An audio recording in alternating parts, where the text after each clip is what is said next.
Hello सांगमाने स्त्रीर दुनिया को आपण मानकु स्वागत जनाऊँची।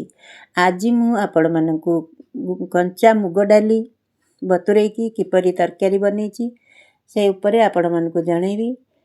एई तरकारी उषुना भात हो किबा अरुआ भात सहित खाइबा को बहुत टेस्ट लगी थाए। आपण माने एपरि बनै खाइबे किपरि होइची मते कहिबे। चलंतु आमे एबे ए तरकारी बनाया पाई किपरि सामग्री कौन कौन मु नेइची आपण मानकु जणेबी। स्टार्ट करिबा। देखंतु मु एठे कंचा मुग डाली बतुरी दीची। सब प्रकार पनिपरिया नै जाईची। नडिया को मध्य कोरिया पाई रखी दीची। देखंतु मु एठे सब परिया रखिरी मु एबे काटिबी स्टार्ट करबी। देखंतु मोर एबे एथारे परिया कटा सर जाईची। सब प्रकार परिया एबे मु काटी दीची। मुग डाली को मध्य भल भाबरे धुआ धुई करी पानी देइची। बाली गुड़ी बाहर कर दीची। देखंतु एठारे मोर एबे मुग डाली बतुरा हो जाईची। परिया सब कटा सर जाईची। भल भाबरे परिया को धोई देली। प्रेसर रे अल्प पानी देली। पनिपरिया पकई देली। मुग डाली पकई देली। अल्प लूण देई एहा को गोटे सिटी आनिया पाई भिडी देली। एही मुग डाली पाई कौन कौन मसला बाटिबी ताहा आपण मानकु कहि दोची। देखंतु मु जीरा धनिया धला सोरिष टिके अदा खंडे आउ 2टा टमाटो को एबे बाटी देबी। काहे ना मु बिना प्याज रसुण रे एडा बनौची। आज सोमवार। देखंतु मोर एबे मसला एबे रेडी हिला। वर्तमान मु एबे करेई बसई देली। वर्तमान में करेई बसई की मु एबे फुटण दे देली। सोरिष फुटण देकी वर्तमान मु बाटी थिबा मसला को एथिरे एबे पकई देली। मसला को पकई मु एबे अल्प हळदी गुंड आउ लंका गुंड पकई देली। देखंतु एहा मसला को टिके भाजी हेबा पई भल भाबरे मु एबे वर्तमान मसला को भल भाबरे मु एबे गोळेई देइची। भाजी हेबा पई 5-10 मिनिट पर्यंत मु एहा को भाजी देबी। देखंतु मोर एठारे मसला भल भाबरे भाजी हो जाईची। सिजेई की रखी थिबा परिबा मुग डाली की एथिरे एबे मु एबे पकई देली। एहा को 10 मिनिट फुटिया पई छाडी देबा। मसला रे हमर एही परिबा टिके भिजिया पई छाडी देबा। देखंतु केते सुंदर भाबरे मु एबे तरकारी मोर बनी जाईची। गोटे नडिया को मु एबे कोरिकिरे रखीची।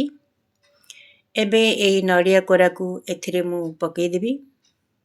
नडिया कोरडा देले मुग कंचा मुग तरकारीटा भल फ्लेवर आसे एवं खाइबा पई भल लागे। देखंतु केते सुंदर भाबरे हमर मुग डाली तरकारी हिला। भाबिले आउ कोन तरकारी करिबी। देखिली भेंडी अछि घरे। भेंडी को भल भाबरे धुआ धुई करी काटी देइची। जीरा कंचा लंका बीट डाली भृषंग पत्र देई एहा को तेल भजा करी देबी। देखंतु एबे मु एबे तेल गरम करी मु एबे फुटण पकई देली। फुटण भल भाबरे भाजी होई आसिला परे काटी की रखी थिबा भेंडी को एबे मु पकई देबी। भेंडी गुड़ा को भल भाबरे एपट सेपट करी गोळेई देबी। स्वाद अनुसार लूण टिके पकई देली। काहेकि ना मु तेल भजा करूची अधिक मसला किछि ऐड करूनी। एहा को अल्प समय स्लो जाल रे टिके भाजी हेबा पई छाडी देबी।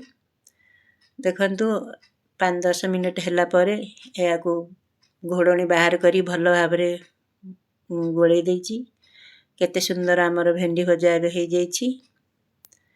देखंतु वर्तमान हमर भेंडी भजा रेडी हिला। चलंतु एबे भात आउ कौन कौन रोषेई हेची थाली रेडी करिबा। देखंतु ए भात मु एबे बाढ़ी देइची।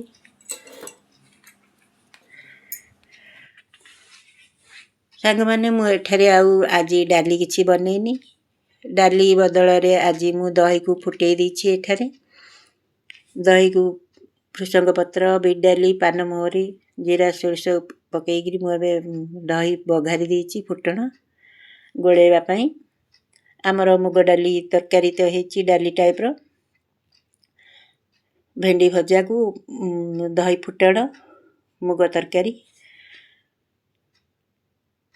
मोर रेसिपी जदि आपण मानकु पसंद आसथिबो मो वीडियो को लाइक करिवे शेयर करिवे सब्सक्राइब करदेवे आपण माने एभली मुग तरकारी निश्चय बनइबे किभली होईची मते कमेंट रे जणइबे